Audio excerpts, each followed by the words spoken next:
ચલો આપણે કયા ગામથી આવ્યા છો કાકી? ક્યાં આગળ? પાલકી હોટલની સામે. હું વાત કરું ત્યાંથી અહીંયા આવતો રહ્યો? બરાબર. નરસિંહપુર લખી પણ નરસિંહપુર જ લાગે. બરાબર. શું કામ કરો બેટા? ડ્રાઈવરિંગ કરો. મોટી ગાડી ચલાવે? એવું? નોકરી જવું હે? મારે ત્યાં આવી જાય લાખી દઉં. ચલો હેડ. કાકી કેવું નોર્મલ ઉવાડ થઈ ગઈ? સારું. હું આવ્યું છે? બાબુ આવ્યો છે. અમારા પાડોશી જ છે. પાલકી હોટલ છે સંતરામપુરમાં. ત્યાં આગળથી આવેલા છે. પોતે ડ્રાઇવિંગ કરે છે. સારી ગાડી ચલાવતા નોકરી બી કદાચ રાખી લે હું. બરાબર છે.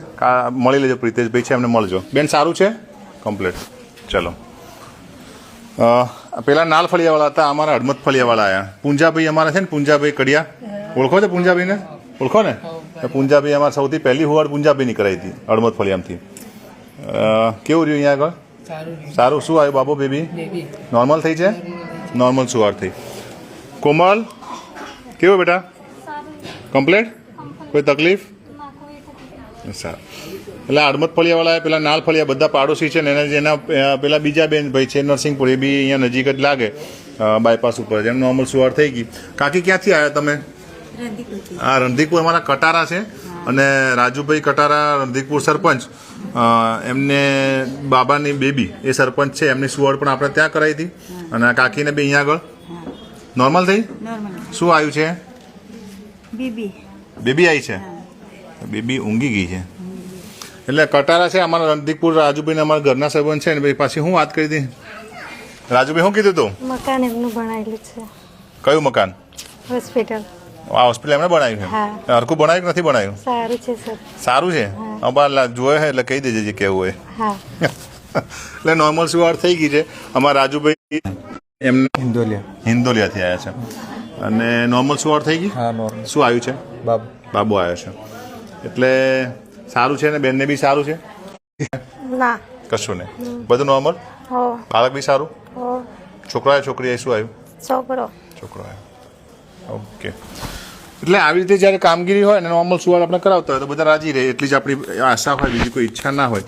લોકો પ્રેમથી રહે, લોકો ખુશ રહે. થોડું ઘણું કદાચ પ્રશ્નો હોય તો પ્રશ્નો દૂર કરવાના હોય, બીજું કોઈ વાત ના હોય. બધા શાંતિથી રહે, બધા હારી મળીને રહે. જ્યારે ઓપરેશન ના કરીએ ત્યારે બહેનો કેવું હોય કે સાથે રહીને કામ કરી શકે, ઘરમાં કામ કરી શકે, અને અન્ય કોઈ પણ પ્રકારના પ્રશ્નો હોય તો પ્રશ્નો પણ દૂર થાય. તો એવી જ ગણતરીથી આપણે નોર્મલ સુવાડ પાછળ આશા રાખીને બેઠા હોઈએ. એવી જ ગણતરીથી આપણે બધાને સાથે લઈને ચાલતા હોઈએ. બીજું આપણે ડૉક્ટર બન્યા છીએ. જ્યારે ડૉક્ટર બનીએ ત્યારે ભગવાનને આપણે ડૉક્ટર બનાવવા લાયક બનાવ્યા છે. ભગવાને કોઈક આપણને સક્ષમ બનાવ્યા છે કે ચલો આપણે દવા કરીને નોર્મલ સુવાડ કરી શકીએ છીએ. આપણને ઓપરેશન કરતાં પણ આવડતું હોય. તેમ છતાં જો નોર્મલ સુવાડ થાય તો એમના ઘરમાં જે પ્રશ્નો ઊભા થતા હોય પ્રશ્નો ઊભા ના થાય. દરેકના ઘરે પંખા હોય, એસી હોય એવું જરૂરી નથી. દરેકના ઘરે લાઇટ હોય એવું જરૂરી નથી. ગામડાના અંતરિયાળ વિસ્તારથી લોકો આવતા હોય અને આપણે ઓપરેશન કરીએ 4 દિવસ દવાખાનામાં તો સારું છે કેમ કે લાઇટ, પંખા, જનરેટર, કદાચ લાઇટ કપાય તો જનરેટર ચાલુ થાય એટલે પંખો લાઇટ રહેવાનું જ. પણ જ્યારે ઘરે જાય છે ત્યારે કદાચ લાઇટ ના હોય, ગામડાનું ઘર હોય, 12 કલાકનો કાપ આવે, 10 કલાકનો કાપ આવે, ત્યારે પેશન્ટને પરસેવો થાય, તકલીફ થાય, ખાવા પીવાના પ્રશ્નો હોય.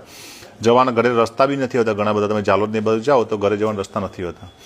અને હું તો ઘરે જઉં ત્યારે જોઈએ તો આપણને એમ થાય કે ખરેખર આનું નોર્મલ સુવાડ કરીએ તો મજા આવે. એટલે નોર્મલ સુવાડનું કારણ કરવાનું આ હોય. ઘરે જઈને કામ કરે. આ માજીઓ હોય એમને પાછળ લાગેલું ના રહેવું પડે એમને પાછળ. એટલે કદાચ રાત ઉજાગરો થાય, કદાચ થોડો ઘણો ખર્ચો થાય, થોડીક દવા કદાચ વધારે વપરાય, થોડી મહેનત વધારે કરવી પડે, પણ નોર્મલ સુવાડ થાય એમાં રાજી. એટલે બધા રાજી રહે એમાં આપણે રાજી, બધા ખુશ રહે એમાં રાજી.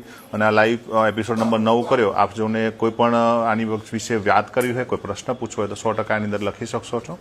અને કામગીરીની વાત આપણે દૂર સુધી પહોંચાડીએ. આપણે કોઈને જરૂરિયાતમંદ વ્યક્તિ સુધી પહોંચાડીએ. ક્યાંક કદાચ કોઈ ઓપરેશનની સલાહ મળી હોય તો એમની સુધી બી વાત પહોંચાડીએ કે ભાઈ આ સિઝેરિયન હોય તો નોર્મલ સુવાડ થાય, ગળામાં આટી હોય તો નોર્મલ સુવાડ થાય, જરૂર બાળક કોરું પડી ગયું તો પણ નોર્મલ સુવાડ થઈ શકે. એટલે આપ સૌ આ લાઈવમાં જોડાયા બદલ ખૂબ ખૂબ આભાર. અને પર્સનલ વાત કોઈને કરવી હોય તો મેસેજ કરી શકે છે. કોમેન્ટની અંદર આપ વાત કરશો તો કોમેન્ટનો જવાબ 100% આપવામાં આવશે. બાકી નંબર આપને આપેલો છે એ નંબર પર કોલ કરીને વાત કરી શકો છો.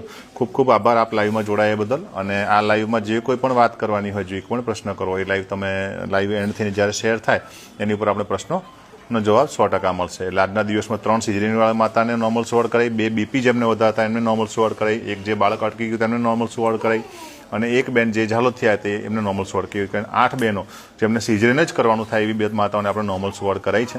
એવું નથી કે આપણે ઓપરેશન નથી કરતા, આપણે ઓપરેશન કરીએ છીએ, પરંતુ બનતા કોશિશ નોર્મલ થાય એટલું સારું. 100% નોર્મલ એવી કરાવી ઘણી જ કાઠી હોય. પણ તેમ છતાં આપણે 85% સુધી નોર્મલ સુવાડ કરાવીએ છીએ. 15% આપણે ત્યાં ઓપરેશન થાય તો જે સરકારી આંકડા કરતાં પણ ઓછું છે. એટલે ખૂબ ખૂબ આભાર આ લાઈવમાં જોડાવા માટે. આપ સૌને વંદન, નમન.